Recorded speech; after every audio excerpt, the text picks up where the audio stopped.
Alright, sorry it's taken so long. I actually don't have an excuse this time. I'll try to get more videos out, more frequently, but I've been super busy with work. That is an excuse, but whatever, I'm back. It's season 3 and everybody's basically the same. Rebadow was gossiping and he's like, Beecher had his body broken because he loved Chris Keller. It's like, Miss Bitch, he is in the hospital. Why are you dragging him? Miguel's talking to the ghost of his grandfather like, girl, can I get a Ouija? Then we meet Claire Howell, who is a new CEO, and she's basically a fucking bitch, and that's her character. She's immediately goes up to Whittlesley and is like, hey, I know you and McManus had history, but like, I'm on that. Metzger, who I'd like to remind you guys is a neo-Nazi, pushes Busmalis, or one of the old guys, pushes him down a flight of stairs, and he's like, I don't know what happened. Rebadow finally has enough, and he tells McManus like, hey, this dude is a Nazi, and you're stupid for keeping him employed. And McManus is like, because he's the best person alive, he's like, don't worry girl, I'll take care of this. Not like McManus needs to take care of anything, because the very next scene is Beecher getting out of the hospital with a cane, and who turns the party? Beecher is slaying everyone, and he doesn't care anymore. Keller is trying to apologize to Beecher. He's like, I'm sorry, go ahead and break my arm in revenge. And Beecher's like, bitch, I'm gonna do a lot worse than that. Metzger isolates Beecher in a hallway and tries to confront him, but Beecher's like, no bitch, and like, does a flourish with his long-ass pointy Jerseylicious nails and slices the shit out of him like he's a fucking magic bullet. But no, like, his face is so out of it, like, he looks like a mad ball at this point. McManus brings in Sean Murphy to replace Metzger as the lead CO in Emerald City, and for once, we have a CO who isn't a crazy person. Robson, the inmate who had the head of his dick bitten off last season, tries to like assault Cyril, and Cyril lays him out flat, honey, and all the prisoners are like, yes, Lenny, put the rabbit down, girl. This inspires McManus to make a boxing club in Emerald City where each gang would like present one fighter, and there'd be like a matches and stuff, and then it would end with like one victor or something. I don't do sports. Cyril obviously represents the Irish. Chucky Pancamo represents the Italians. I don't know if I introduced Chucky Pancamo. He was in last season, but he is played by my future ex-husband. I can't with him. Meanwhile, Hill is playing Nancy Drew and trying to solve like an unsolved murder that he knows one of the inmates did. Turns out the murderer is one of Kenny Wangler's friends, and he gets arrested in prison.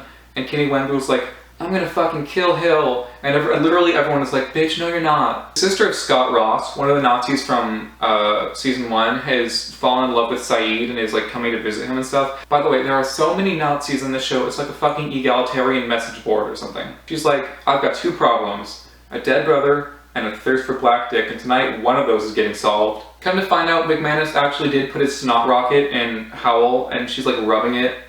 Not the snot, she's rubbing the fact that McManus fucked her like in the face of Whittlesley, and Whittlesley is like, can't do anything about it, and she's just like fucking simmering. You can see steam coming out of her ears like it's a 1950s cartoon. And then Vern Schillinger's son gets arrested. The boxing tournament begins, and it's Chucky Pancamo versus Pancamo, whatever. Him versus like an Aryan or a Nazi or a biker or something, it doesn't really matter.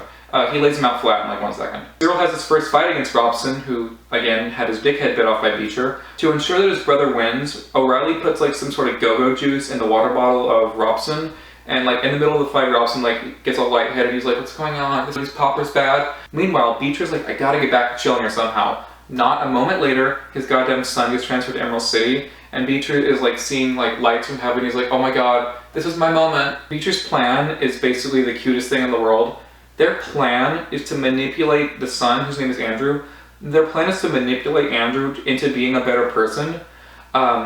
This results in Andrew falling in love with Beecher, and then getting transferred to Beecher's cell. Beecher approaches Schillinger and is like, hey, your son wants me to put my penis in him. Andrew's like, guess what, Dad? I know you raised me to believe this shit, but I've come to realize that like this Nazi stuff is kind of fucked up, and white people are awful. And Schillinger's like, wait, what? Schillinger gives up on his son and has one of the corrupt COs to just give the son heroin, causing him to overdose and die, so that's wrapped up and out, it's gone, whatever. Even though they work together on the plan with Schillinger's son, Beecher is still blowing off Keller, and not in the way that Keller would like Beecher to blow him off, if you know what I mean. Head. Which is reasonable, considering Keller did things like break his arms and legs. Then, out of nowhere, Beecher becomes Islamic, and this causes all the other Muslims to abandon Saeed as their leader. So Shirley Bellinger, who hasn't done anything, is still set to be executed, but right before it happens, they do like a medical examination on her, and they find out that she's pregnant. Saeed, as part of teaching Beecher like Islam, pressures Beecher into forgiving Keller and Schillinger, which he does. Keller and Beecher even like kind of start to consider reconciling, but then Beecher tries apologizing to Schillinger. And naturally, Schillinger ain't having it, so he's like, fuck this, and like a brawl starts between the Muslims and the Aryans and Beecher and Keller, and it results in Keller and Beecher both getting stabbed. So it's Christmas Eve, and everyone is trying to figure out who the hell the father is of Shirley's unborn baby, because she had to have gotten knocked up, you know, while she was in the prison. They attempt to transfer her to an insane asylum. Come to find out, Shirley actually wants to die, and she's like, no, the devil is the baby's father, I fucked Satan, let me die. So, naturally, they execute her. No, they transfer her to the nut house. She's like, I'm the Virgin Mother, let me die. Beecher and Keller both get out of the hospital, and immediately Beecher has Keller transferred back to his cell, and I'm just like...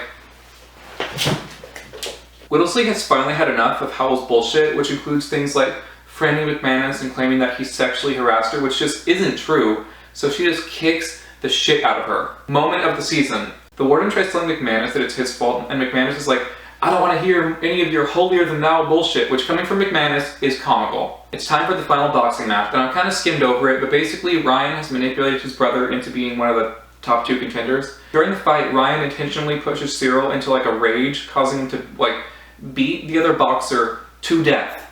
Thanks to that, corrupt correctional officers, and a bunch of other stuff that I didn't even mention, the season ends with Emerald City on the brink of a full-on race war. That's actually about it. The season just kind of stops happening. So yeah, sorry it took so long, and the questions for this season are... Hang on, let me improvise. 1 second. That's what I'm strong at. Should Beecher and Keller have gotten back together, and do 2 wrongs make a right? There. Type away. Give me comments.